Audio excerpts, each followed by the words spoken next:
Alhamdulillah wassalatu wassalamu ala rasulillahi wa ba'd. Kaum muslimin rahimani wa rahimakumullah. Berkaitan dengan mas kawin atau mahar, di antara ayat yang berbicara tentang masalah ini adalah firman Allah Subhanahu wa taala di surat An-Nisa ayat yang keempat.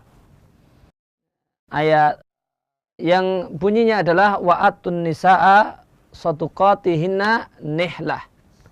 Dan berikanlah kepada para perempuan, yaitu istri kalian, saduqatihinna, mahar mereka, nihlatan, sebagai satu pemberian yang wajib.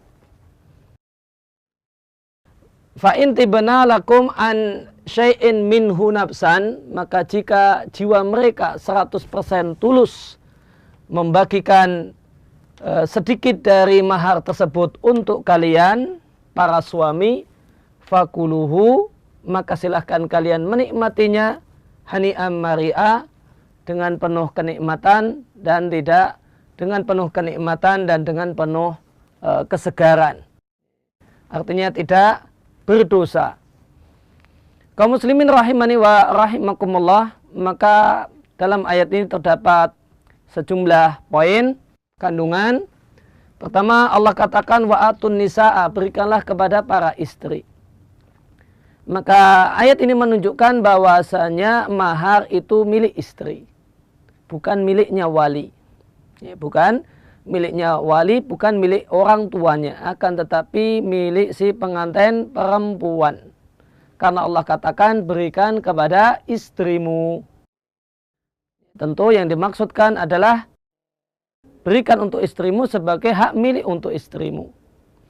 Oleh karena itu, di papan tulis di poin di bawah kita sampaikan, mahar itu adalah milik wanita alias pengantin perempuan. Nah, berkaitan dengan apakah orang lain boleh menikmati mahar untuk mahar milik seorang perempuan tersebut, maka ada rincian.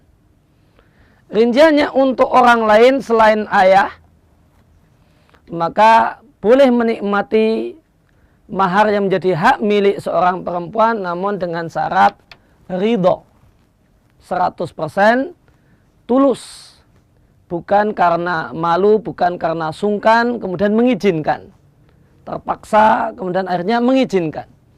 Jika demikian, maka itu tidaklah halal.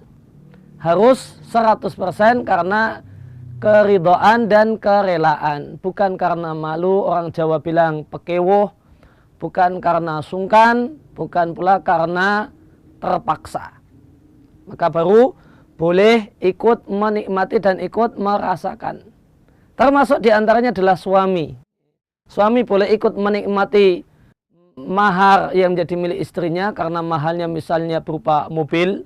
Suami boleh ikut menikmati mobil tersebut dan memakainya dengan syarat 100% ada kerelaan dari si istri kalau mobil tersebut dipakai oleh suaminya. Namun khusus untuk ayah, maka ayah dari si pengantin perempuan ini punya ketentuan khusus. Mengingat hadis Nabi SAW yang diatkan oleh At-Tirmidzi, Nabi SAW bersabda kepada seorang anak, anta wa maluka li abika. Engkau dan harta milikmu adalah milik ayahmu. Maka seorang pemilik tentu boleh mengambil apa yang menjadi hartanya. Dan harta anak itu adalah harta ayahnya. Maka menimbang hal tersebut, maka khusus untuk ayah, dia boleh mengambil mahar yang menjadi milik anaknya meskipun tanpa seizin anak. Tidak harus ngomong. Tidak harus ngomong, karena ya ngambil harta milik sendiri tentu tidak ada kewajiban untuk ngomong, sehingga boleh ngambil tanpa izin.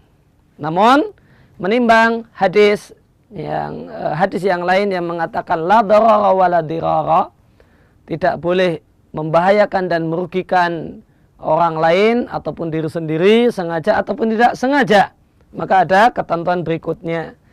Yang boleh diambil oleh orang tua tanpa izin dari harta anaknya, semisal mahar anak perempuannya, itu adalah harta yang tidak dibutuhkan.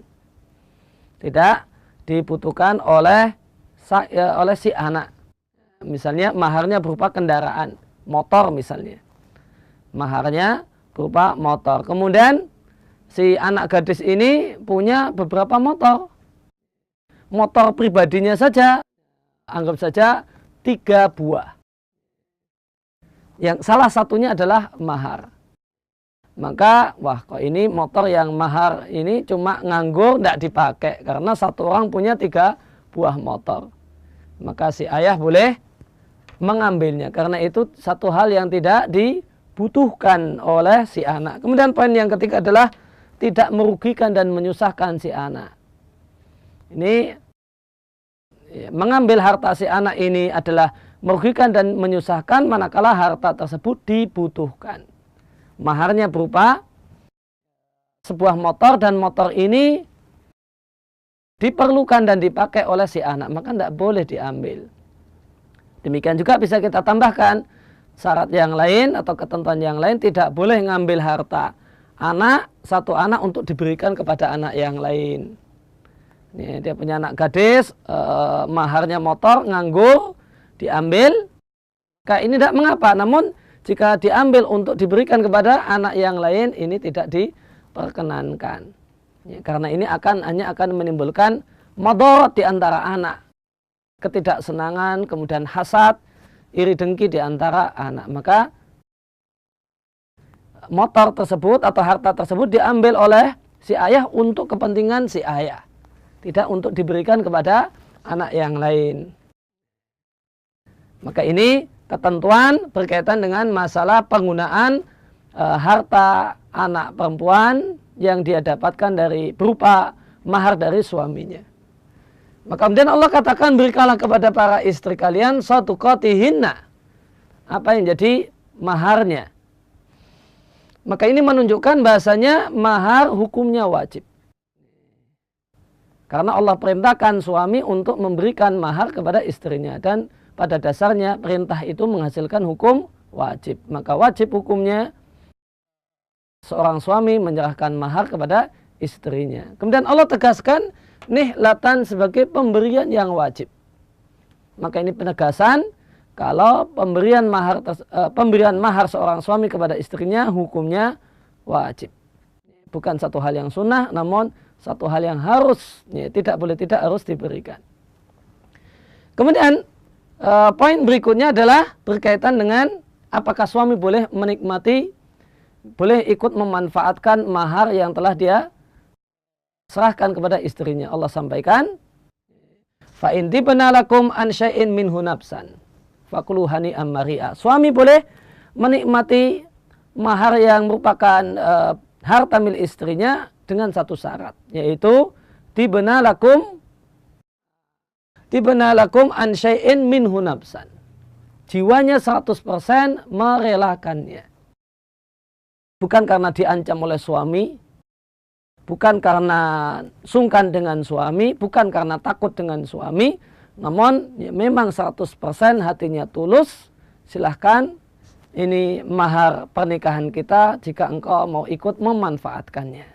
Misalnya berupa uang, maka si istri dengan penuh ketulusan memberikannya kepada suaminya. Maka suami boleh memanfaatkannya, namun harus murni tulus. Bukan karena malu, bukan karena sungkan, dan sebagainya. Ini satu ayat dalam Al-Quran yang membahas tentang ketentuan mahar. Moga apa yang kami sampaikan menjadi ilmu yang bermanfaat untuk kita sekalian.